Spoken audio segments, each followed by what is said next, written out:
So we can continue with the remaining upper posteriors with our setup by finishing off either the first or second quadrant. I like to finish off on the second quadrant. It's just a little bit easier for me because I'm right-handed. So I'll finish off the second quadrant with my second bi and my first and second molar. Okay. I didn't have interference with my first molar against my base plate, so hopefully I won't have any here, but I'll have to do a little test here to see if there is any interference. So just kind of melt this wax a little bit. Place a little bit of wax just to support the tooth. Remove the tooth from the card as it relates to each quadrant. And use the tooth before that to get it in a relative position so it matches in terms of the marginal ridge. So the mesial marginal ridge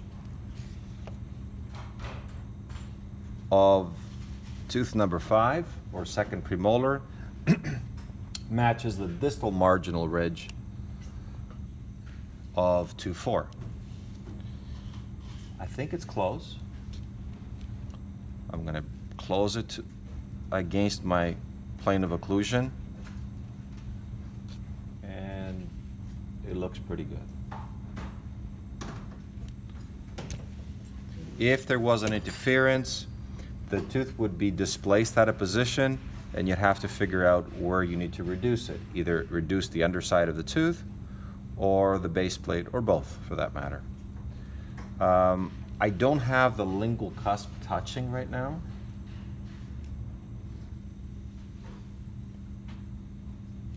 So I'm just going to use a little bit more wax to support the tooth, just enough. You don't want to obscure the tooth. So I'm just going to support the tooth on the lingual and poke the cervical third in slightly, and that raised the lingual cusp.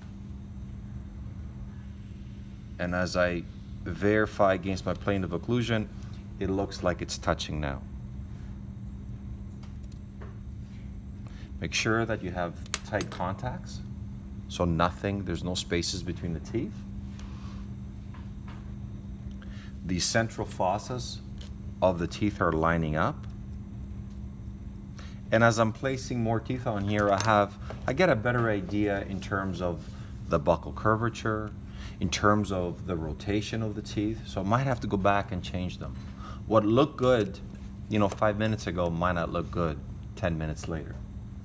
So the more teeth that you put on there, you get a better sense of where you're going with this.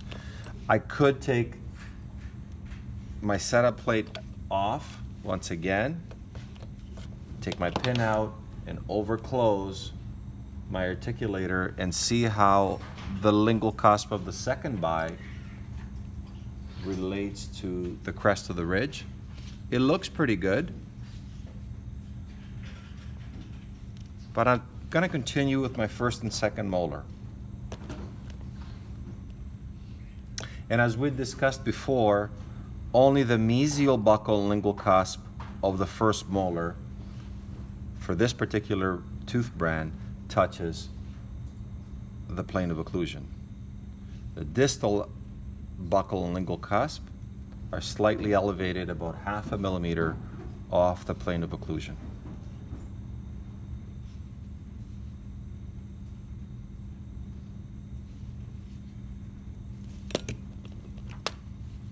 So I'm going to take this one out again. This corresponds with the upper left side.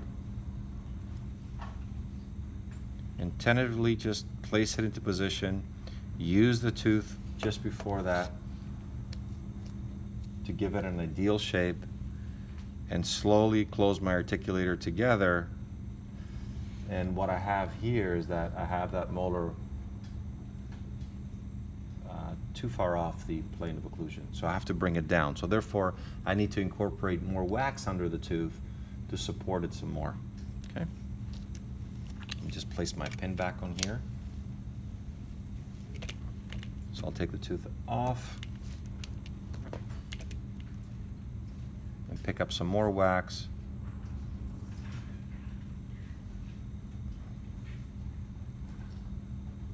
Once again, make sure that you don't put wax into approximately, or at least around the contact areas, because that'll start creating gaps or diastemas between the teeth.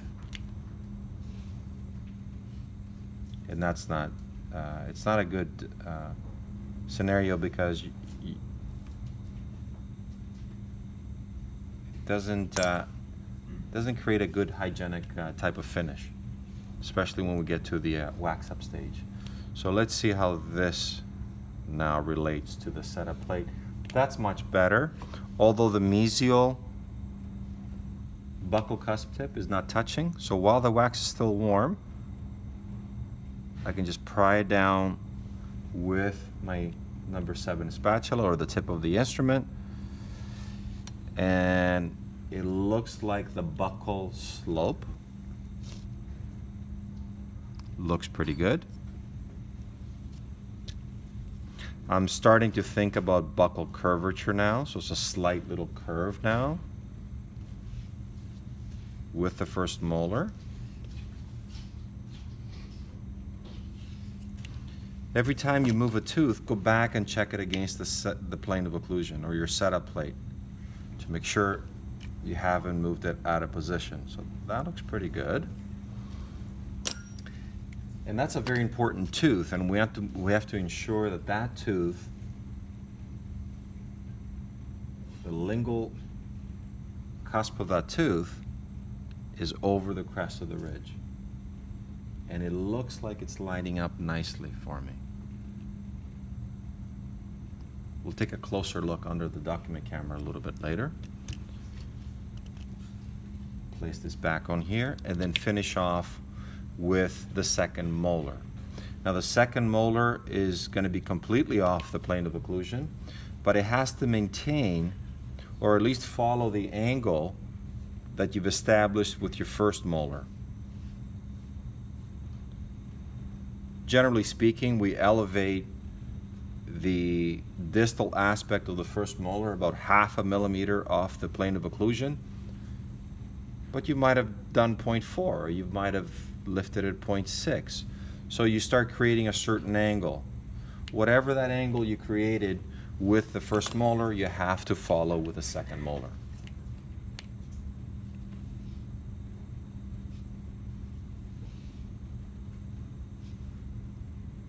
And pick up some more wax here. Try not to put the wax right up against the tooth, because it will interfere with the contact area.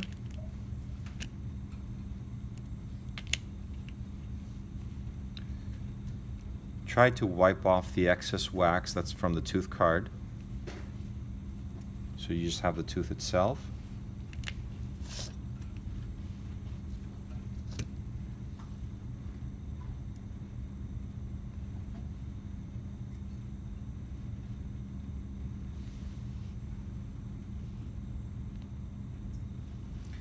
It looks pretty ideal right now.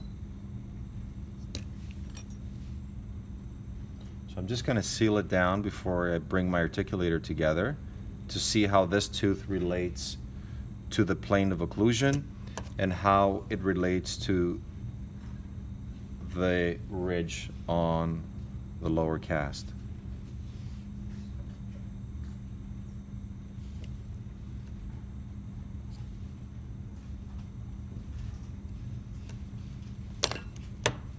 I'm just going to poke it a little bit mesially, make sure there's no gaps there. And I'll close my articulator and see what angle I've created here. And it looks like I went a little too steep here. So I need to soften that angle with a second molar a little bit. Perhaps the angle with my first molar was a little bit excessive. So I'm going to go back and soften the angle with the first molar, and then go back and adjust my second molar.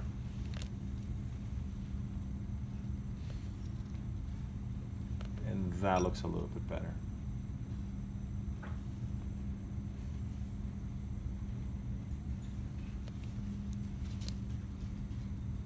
So you're going to find yourself, you're going back and forth, at least when you start incorporating the curve of SPE here, or the compensating curve, I should say.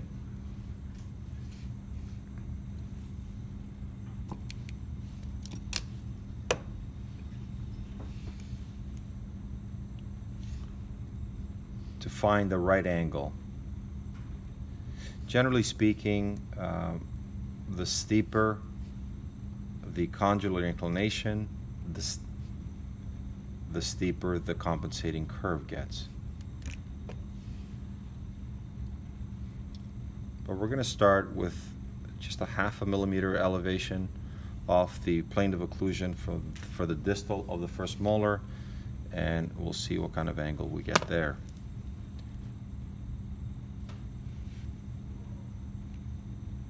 So something like that. And looking at it from an occlusal view, I can see that my central fossas are all lining up.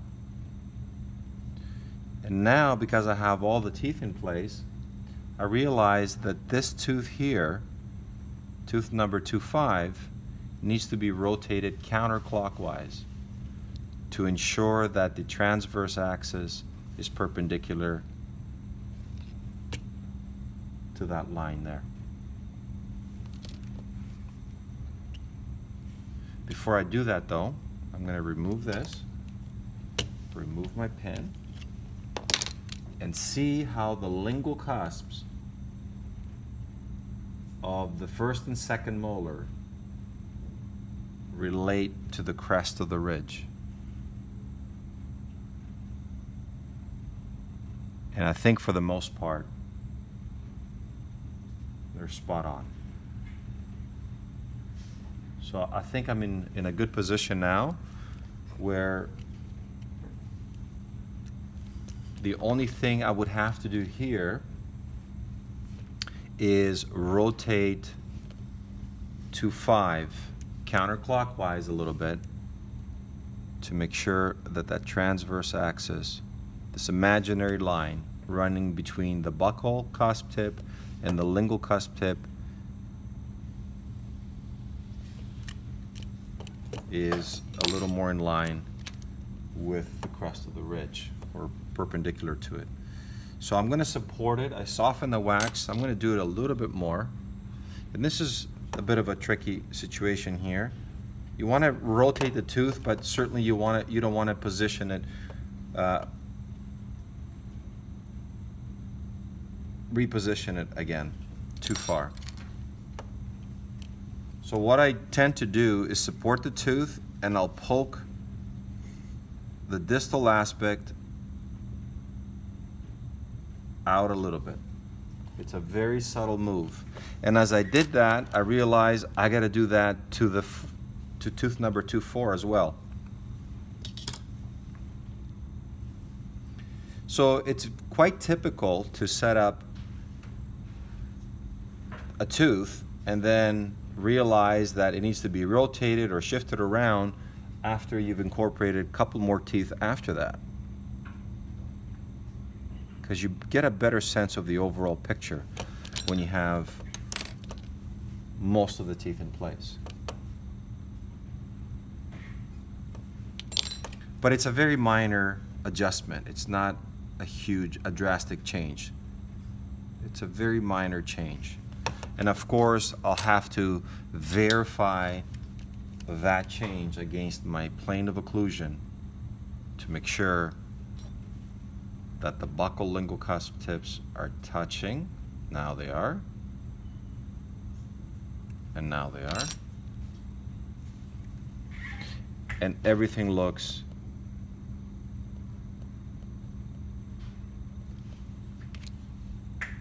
rotated properly.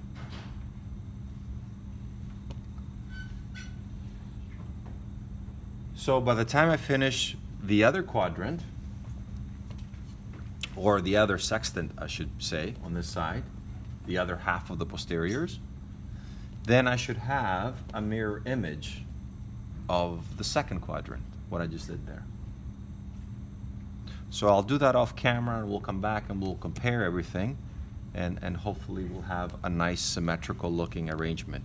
But before you do, it's ideal that after you've done a section of your tooth arrangement, just to take a little time and seal the teeth with some hot wax. Don't overheat your wax. I'm holding my articulator in such a way that I'm utilizing gravity to allow the wax to flow away from the tooth surface and just support the tooth underneath it more than anything else. And I'll do the same thing on the buccal side too.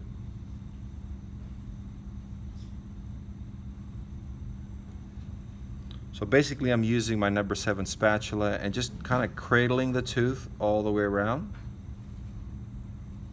Not a lot of heat, because the more heat you apply, then you're going to have excessive shrinkage of your wax and teeth are going to shift around.